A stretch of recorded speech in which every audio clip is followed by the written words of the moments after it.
पुणे प्रशासनात प्रथमच एकाच कुटुंबातील तिघे IAS आणि IPS कुटुंबातील 3 व्यक्तींकडे वेगवेगळा कार्यभार. IAS आणि IPS होण्याचे स्वप्न अनेक तरुण तरुणी पाहत असतात, परंतु त्यामधून काही जणांना यश मिळते.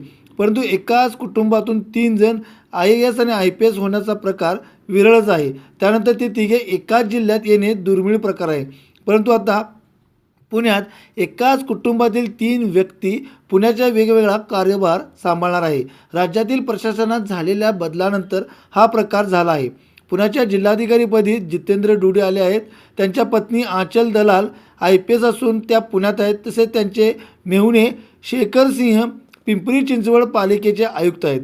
राज्य सरकारकडून भारतीय प्रशासकीय सेवेतील अधिकाऱ्यांच्या बदल्या करण्यात आल्या आहेत. त्यानंतर साताऱ्याचे जिल्हाधिकारी जितेंद्र डुडे यांना पुणे जिल्हाधिकारी पदाची जबाबदारी दिली आहे. यापूर्वी पुणे जिल्हाधिकारी असलेले डॉक्टर सुहास दिवसे यांना भारतीय प्रशासकीय सेवेतील सचिवपदी पदोन्नती मिळाली आहे. पुण्यात जिल्हाधिकारी जितेंद्र डुडे यांच्या पत्नी यापूर्वीच IPS आहेत. त्यांच्या पत्नी आंचल दलाल या राज्य राखीव दलात आहेत. तसेच जितेंद्र डुडे यांचे मेहुणे शेखर सिंह हे यापूर्वीच पिंपरी चिंचवड महापालिकेत आयुक्त आहेत. त्यामुळे एकाच कुटुंबातील 3 जण पुण्यात आहेत. Bureau report SBN Marathi Pune.